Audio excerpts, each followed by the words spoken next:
Stories that take place on a cruise ship can be one of the easiest to write as long as one knows what they're doing. Because on the one hand, such a setup provides a ton of potential for quite a few genres, from mystery to slapstick comedy to dramatic romance, and many others. However, when a premise starts and ends with simply taking place on a cruise ship, then one is apt to run into a problem. Because as I dedicated an entire other video to discussing, which you can find a link in the description to, sometimes just because an idea sounds good in theory doesn't mean it will always work in execution. And today, I'd like to go over a few cruise movies in order to demonstrate how such films shouldn't be done. And there will be spoilers for every movie brought up ahead, so in case there's something you've been meaning to see and don't want ruined, you might just want to keep on the lookout. You have been warned. Okay, so while I could go with something extremely obvious like 2002's Boat Trip, instead I would like to look at two much more obscure films in order to get this point across from a less biased and more neutral perspective. And the two movies in question here would be 1952's April in Paris and 1953's The French Line. Now these films actually have a lot in common, as they're both musicals, the majority of their film's story take place on a cruise ship, and they're both terrible, since they suffer from the aforementioned problem that the writers simply wanted to make a musical on a cruise ship without any thought for what the story should be, and as a result the final products turned out to be a mess. April in Paris was infamously one of Doris Day's least favorite films, since she knew from the start that the script was terrible, and The French Line is way more infamous for the controversy it caused in 1953 rather than anything to do with the actual movie, because long story short,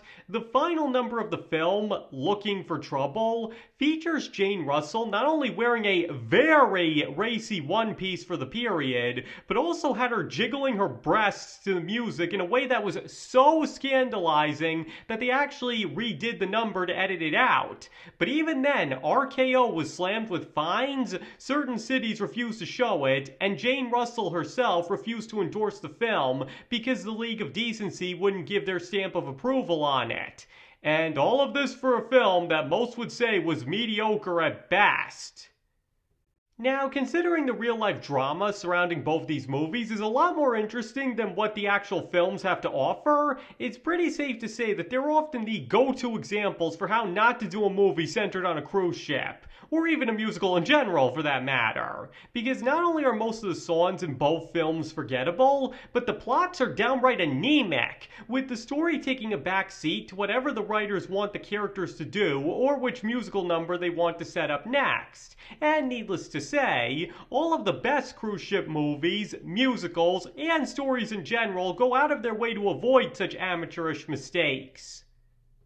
But that being said, if most who've actually seen these two movies were asked which one was better, if only by the tiniest margin, they would probably say April in Paris, because it's generally regarded as having better musical numbers and performances by the lead cast. However, in my personal opinion, I would actually argue that The French Line is the slightly superior film. Now don't get me wrong here, both movies are terrible. I'm just saying that if the two are to be compared to each other, The French Line does barely edge it out as being slightly less horrible. Because here's the thing, if nothing else, at least The French Line has a plot. I'm not saying it's a good one, or that it doesn't derail a couple of times, but at least one can watch the movie from beginning to end and see the characters get from point A to point B. Because the movie starts with Jane Russell wanting to find a man that'll love her and not her millions. So she goes incognito on a cruise ship in order to find such a man,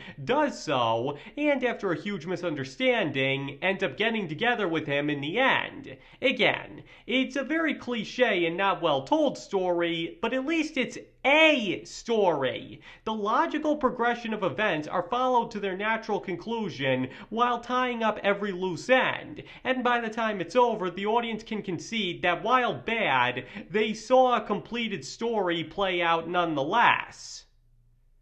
With April in Paris, however, the setup for a story is there with a government worker accidentally inviting a chorus girl to the prestigious Paris Theatre Festival, only to end up falling in love with her on the cruise ship ride over, despite the fact that he's engaged to another woman that his entire future depends on marrying. But here's the thing, this setup goes nowhere! By the time the movie's at the halfway point, all of these plot threads are tied up and things just start happening for no discernible reason. The characters just start making arbitrary decisions based off nothing that was already established, and by the time it's over, there's no closure or indication as to what's going to happen next. To put it simply, the entire story ends up falling apart, and by the end, all the audience is left with are a couple of musical numbers and unfunny jokes, with nothing that was set up at the beginning getting a resolution. Really? Is it any wonder why Doris Day didn't think too highly of this movie?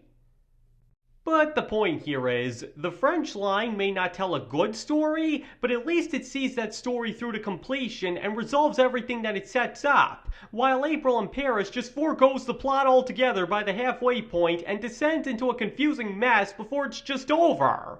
Now, considering April in Paris is said to have better musical numbers, and that's arguably the most important part of a musical, the idea that the French line is slightly better isn't an opinion that'll be held by everybody, and that's perfectly fine. But as I brought up in my video on classic musicals, which you can also find a link in the description to, the best ones are those that have a plot to complement the great musical score, or at the very least makes a point of finishing what it starts, no matter how little that might ultimately amount to.